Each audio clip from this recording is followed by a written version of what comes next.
Bonjour et bienvenue à ce rendez-vous de l'information. Au sommaire de ce rétro-flash crise scolaire, le mouvement FRAPP s'en mêle et soutient les élèves pour un retour des enseignants dans les salles de classe. Et toujours concernant cette crise, les élèves en masse dans les rues ce jeudi pour exiger le retour des enseignants dans les salles de classe, le report des examens, entre autres doléances.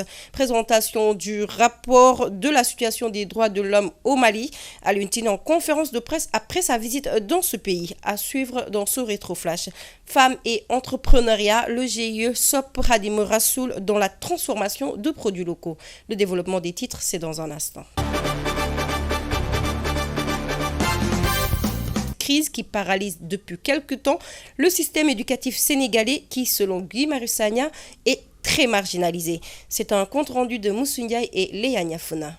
En collaboration avec le collectif des gouvernements scolaires des établissements publics de la région de Dakar, le mouvement FRAPP exprime sa manifeste solidarité, visiblement face à cette série de crises sans fin de l'école sénégalaise. Un petit mot. Nous, FRAPP, nous exprimons toute notre solidarité au collectif des gouvernements scolaires du département de Dakar, composé des lycées mixtes Maurice Delafosse, lycée Lamine Gueye, lycée Blaise Diagne, lycée John Fitzgerald Kennedy, lycée de Wakam, Limodak, le lycée des Parcelles Assainies à l'unité 13, lycée Galandou Diouf, lycée Tcherno Seydou Nouroutal et l'école franco-arabe Fadilou Mbaké. Nous exprimons notre solidarité à ces élèves du Sénégal qui depuis 2 mois et 21 jours n'ont pas été à l'école, qui depuis 2 mois et 21 jours n'ont pas fait cours. L'école sénégalaise est en crise structurelle. L'école sénégalaise est malade et cela depuis des années. Par ailleurs, le leader du mouvement FRAPP France Dégage, Guy Marius Sagna, dénonce toutes les formes d'injustice qui continuent de régner dans ce pays. C'est ainsi qu'il considère l'école publique sénégalaise comme étant l'institution la plus marginalisée. Mais cette situation qui dure parce qu'il y a une école à 2 vitesses. Une école pour les fils de pauvres, pour les paysans, pour les ouvriers, pour les pêcheurs. Et une école pour les fils de riches. Une école pour ceux qui sont obligés de ne prendre qu'un seul ou 2 repas afin de pouvoir amener leurs enfants dans l'école privée parce qu'ils savent que l'école publique sénégalaise est une école sabotée, est une école chahutée, est une école marginalisée, est une école piétinée, est une école qui n'est pas considérée.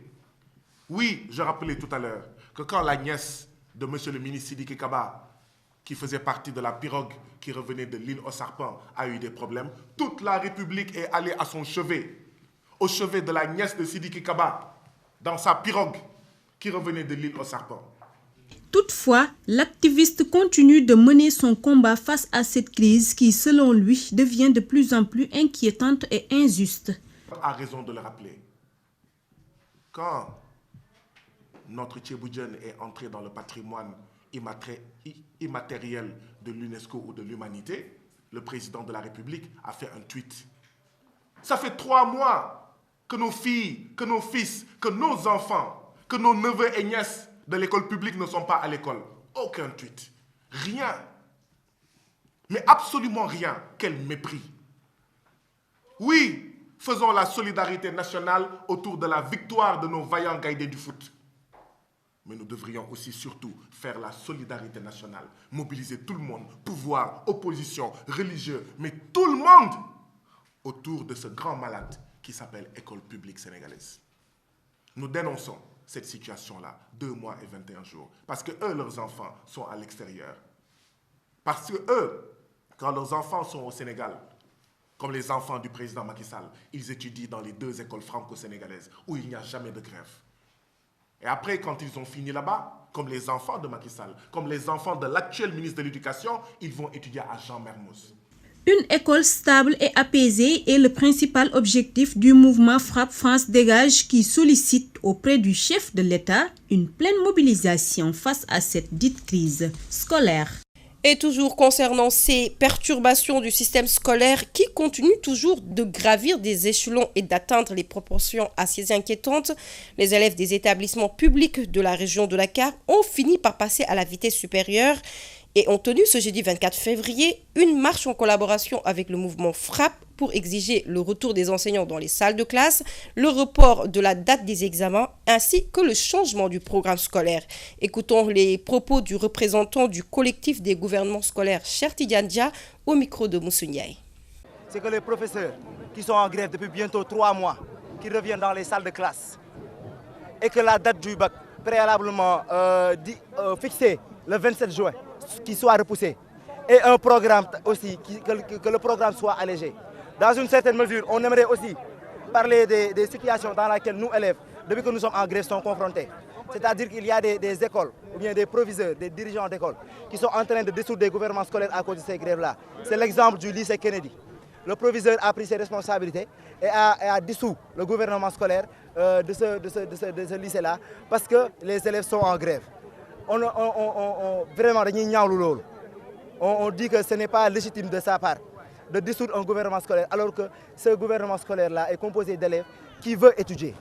Maintenant, nous, ce qu'on demande, c'est qu'au plus tard, Inch'Allah, que cette semaine, avant la fin de cette semaine-ci, le problème entre les enseignants et l'État soit réglé une bonne fois pour toutes et que nous, élèves, retournons à nos occupations, c'est-à-dire les études comme nous le méritons tous. Et la situation qui prévaut au Mali revient au cours des débats.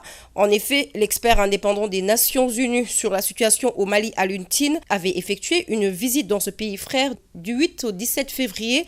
C'est suite à cette visite d'ailleurs que l'expert des Nations Unies a tenu une conférence de presse mardi passé pour ainsi procéder à la présentation du rapport de la situation des droits de l'homme au Mali.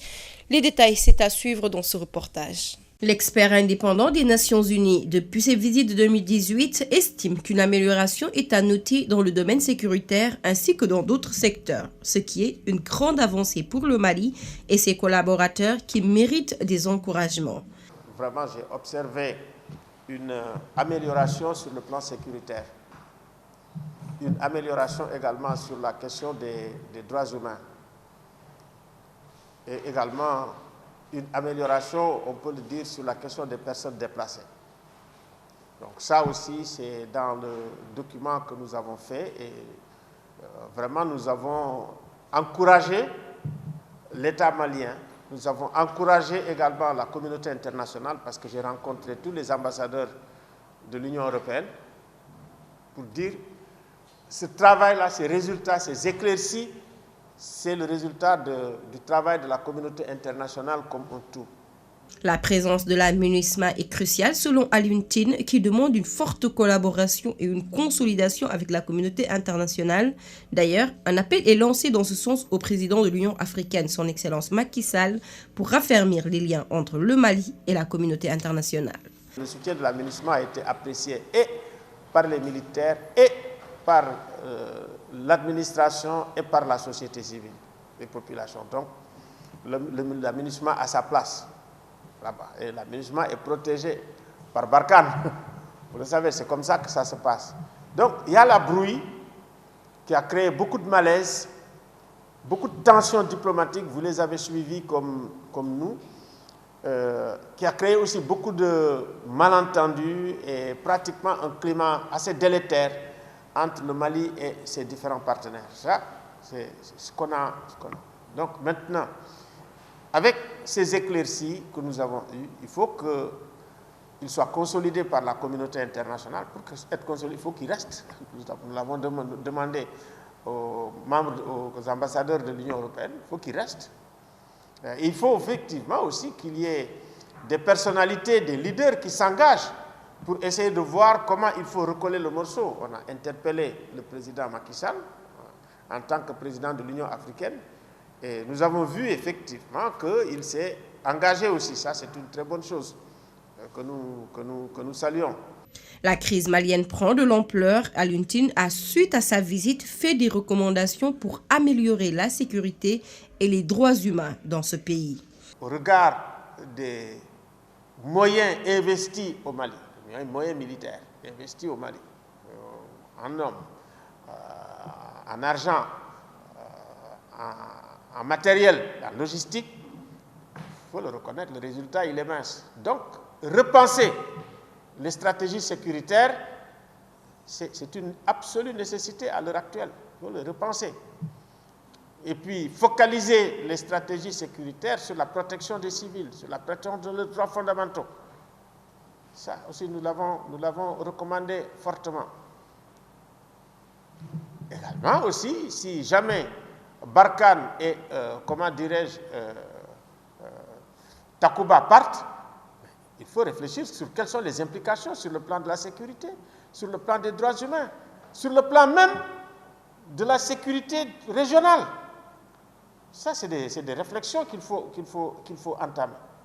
Parce que vraiment, le Mali, comme je l'ai dit, hein, c'est l'épicentre de la crise. Et la crise aujourd'hui ne s'arrête plus au Mali. La crise est en train de s'étendre vers les façades maritimes. Récemment, c'est surtout le Bénin qui a été attaqué avec son parc de Pandjari. Vous avez le Togo, le nord. Vous avez la Côte d'Ivoire, après sur le Burkina Faso, vous regardez. Et vous avez le Sénégal. Donc, réfléchir sur ce qui se passe au Mali même est intéressant. L'expert indépendant des Nations Unies, Alioune Tine, appelle la CEDEAO à lever les sanctions contre le Mali qui ont des conséquences néfastes sur les droits humains des personnes les plus vulnérables et invite ainsi les autorités maliennes à dialoguer avec l'organisation sous-régionale pour trouver un accord permettant le retour à l'ordre constitutionnel dans les délais raisonnables. Et nous parlons de toute autre chose. Le président directeur général du groupe 7 Afrique, Mohamed Fall Al-Amin, a présidé ce lundi une conférence de presse dans le contexte des préparatifs du grand rendez-vous économique prévu du 4 au 5 mars au King Fahd Palace, dont le thème s'articule autour de la responsabilité sociétale des entreprises. C'est un compte rendu de Moussounia et Abdoulaye Wade. Le groupe 7 Afrique, spécialisé dans l'événement institutionnel au Sénégal, est en phase de préparation de la 3e édition du Meetup Afrique qui accueillera 45 panélistes, 1000 invités, entre autres. Et l'année dernière, nous avons pu mobiliser dans un hôtel de la place, comme vous le savez, 250 DG. Et il a été important cette année également de mobiliser la presse pour échanger avec vous sur le programme. L'événement se passera ici au King Fahd Palace le 4 et le 5. Nous ferons 4 panels le 4, 5 panels le 5, 45 panélistes, 1000 invités, un gala animé par Youssou Ndour, le Super Étoile et Viviane. C'est exceptionnel, c'est inédit, c'est une première au Sénégal, ça ne s'est jamais produit et c'est avec beaucoup de fierté que mes équipes et moi-même et tous nos partenaires, nous nous apprêtons à cette grande organisation-là, parce qu'il est important, comme je le dis et comme je n'ai jamais cessé de le dire, qu'on puisse, dans un pays, mais véritablement parler d'économie, de développement. Ce qui développe un pays, c'est l'économie, c'est l'industrie, c'est l'entrepreneuriat. Croyant fermement à la nécessité d'impulser une nouvelle dynamique dans les rapports et échanges entre les pouvoirs publics et le secteur privé, le groupe 7 Afrique propose tous les 3 mois aux Sénégalais des événements qui mobilisent tous les secteurs. Dans un pays, on ne peut pas tout le temps parler que de politique.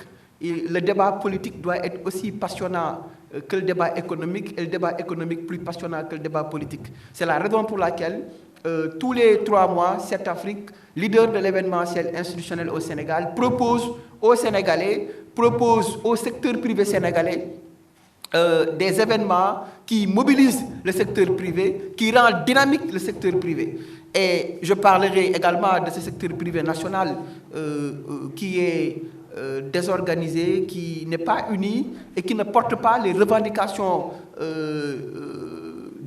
de la jeunesse sénégalaise. Le Meetup 7 Afrique est aujourd'hui des plus grands rendez-vous économiques ouest-africains dédiés exclusivement aux grands décideurs et chefs d'entreprise. Ainsi, Babacar Ngom du groupe Sedima sera le parrain de cette 3e édition prévue du 4 au 5 mars 2022 au King Fahd Palace.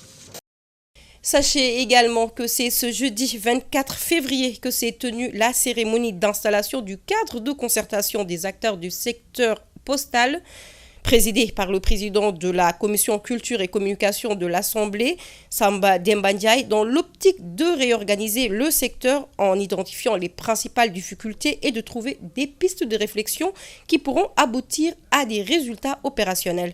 C'est un reportage signé Moussou Ndiaye et Léa Niafuna. La création du cadre de concertation des acteurs du secteur postal est une véritable aubaine pour les acteurs de ce domaine, selon le président de la commission culture et communication de l'Assemblée nationale, qui estime encore que cette mise en œuvre facilitera l'application soumise à l'Assemblée nationale. La rencontre était d'autant plus importante qu'au mois de décembre, j'ai assisté à la validation par tous les acteurs de la révision du code des postes. C'était inclusif et participatif. Et si aujourd'hui on se réunit pour créer un cadre de concertation, c'est une suite logique. Et cela facilite la tâche aussi aux députés que nous sommes, au président de la commission que je suis, puisque là je suis sûr que ce qui sortira d'ici, ce sera consensuel, il n'y aura pas de problème. Donc, si la loi vient demain à l'Assemblée nationale, elle va passer, comme on dit, lettre à la poste. Comme dans tous les secteurs d'activité, le secteur postal n'échappe pas aux éventuelles difficultés inhérentes au bout des formes d'activité. C'est ainsi que Samba Demba Ndiaye revient sur les principaux problèmes auxquels sont confrontés les acteurs du secteur postal. Donc, vous avez, dans la présentation, Madame l'a déjà dit, il y a une multitude d'acteurs, je ne dirais pas, illégaux. Ça, c'est un problème. L'autre problème aussi, c'est un problème de concurrence, des fois déloyale, qu'il faut régler. Tous ces problèmes-là, s'ils s'asseyent ensemble, ils pourront trouver des solutions.